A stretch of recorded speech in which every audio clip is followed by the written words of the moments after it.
Today I'm going to talk to you about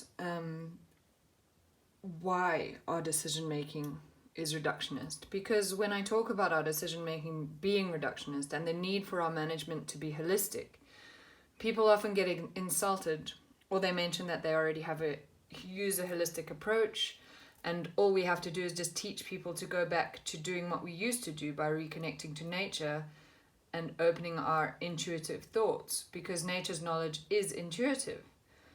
So what I want to say today is there's no need to be insulted, because every single person's decisions and all government policies are reductionist. That resistance to it is just our egos talking without understanding how our management has become reductionist. So yes, nature's knowledge is without question intuitive.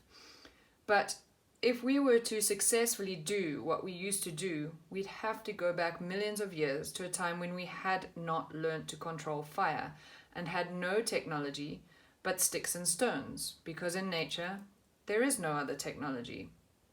So the decision-making process that every single one of us is born with was for the time when our only technology was simple sticks and stones, and it allowed us to be intuitive and in balance with nature, just like every other tool-using animal is still to this day. And when we had sticks and stones and were living in caves and communities, we couldn't harm our environment. Our sticks and stones could do no harm. So we, along with all the other tool-using animals, intuitively base every single decision we make on meeting a need or desire or to address a problem. Now, when we lived in these times, we didn't have too many problems. We basically just had needs. We need to stay safe, we need to stay warm, we need food, we need shelter, we need water.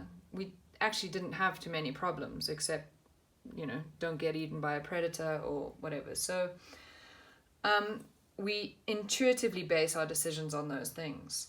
We do this automatically, as naturally as breathing. It is so ingrained into us.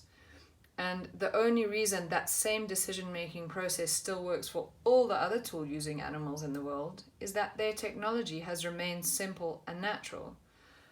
But after we developed fire, our technology began to advance.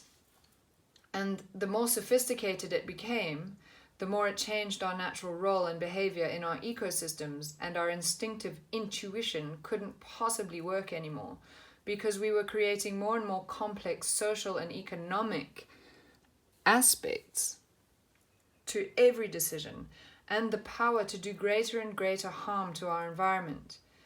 And the way we make decisions meant we were unintentionally reducing that complexity down to meeting our needs and desires or to addressing problems. And the more we continued like that, the more problems we began to create. So we started building dams, we developed chemicals, weapons, monocultures, machinery, and that was all made possible by fire. So this means that today, the decisions we make and the policies we develop come with ever-increasing and unavoidable knock-on consequences. And almost every one of those decisions will now negatively impact our environment and our society or cultures and our economy further down the line. We cannot make any decision or policy for these three aspects in isolation of each other without automatically affecting the others. They are so intricately tied together in a web of complexity. So we now have a Ministry of Agriculture developing a policy. We have Ministry of Finance developing a policy. We have Ministry of Social Welfare developing a policy. We have a Ministry of Environment developing a policy. And they are all developing policies and isolating those three aspects, our social, our economic, and our environmental things. And they're isolating those, which is causing devastating knock-on effects. Not only are they isolating, they make decisions or develop policies towards a problem rather than looking at that complexity and preempting any unintended consequences which are inevitable on those three things further down the line. And we do it as individuals. We isolate our decisions and we reduce them down to needs, desires, or problems. without looking at the knock-on effects later down the line, which are unavoidable, because our decision making hasn't evolved from when we were primitive and could do no harm to our environment with our decision making process. So to this day, we are all still using our simple genetic and intuitive decision making process, but it's in a far more complex world. And that is why every single day that our technology advances and our decision-making process doesn't, the more devastating the knock-on social, economic, and environmental consequences pretty much every one of our decisions and policies will have. And that is why our whole world is in chaos and conflict. We have to learn to adapt and adjust our decision-making process and start to simultaneously manage the social, economic, and environmental complexity our actions come with, by learning how to check that each one of our decisions is in line with a new holistic context which we develop, and that is a profound statement describing how we want our lives to be, tying our beliefs and our social and economic needs to the health of our life-supporting environment, because we cannot survive when our life-supporting environment is in danger. And if we destroy our life-supporting environment, we destroy ourselves. So soil health is vital to the health of every living creature on this planet. And although making decisions towards a holistic context and developing a holistic context is very easy, it does not come naturally to anyone. And it takes a bit of time and practice at first until it becomes easy.